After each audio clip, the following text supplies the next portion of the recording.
کیا آپ جانتے ہیں کہ آپ رات کو سوتے ہوئے بھی نیکی حاصل کر سکتے ہیں؟ اللہ کی رحمت اتنی وسیع ہے کہ سوتے وقت بھی آپ کو ثواب ملتا ہے۔ تو یہ کیسے ممکن ہے؟ ہمارے نبی صلی اللہ علیہ وآلہ وسلم کی سنت کے مطابق سب سے پہلے سونے سے پہلے وضو کریں۔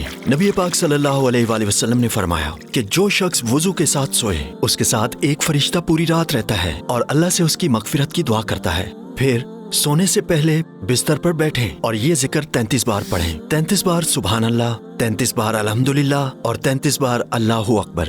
اس کے بعد ایک بار سورہ اخلاص، سورہ فلق اور سورہ ناس پڑھیں۔ پھر اپنے ہاتھوں میں پھونک مار کر پورے جسم پر پھیر لیں۔ آخر میں دائیں جانب لیٹ جائیں، سر کے نیچے اپنا دایاں ہاتھ رکھیں، گھٹنے معدے کی طرف لائیں اور یہ دعا کریں: اے اللہ، مجھے اس دن کے عذاب سے محفوظ رکھ جب تو اپنے بندوں کو اٹھائے گا۔ دیکھیں، اس میں آپ کو صرف چند منٹ لگیں گے اور آپ کو پوری رات عبادت کا ثواب ملے گا۔ کیا آپ یہ موقع ضائع کرنا چاہیں گے؟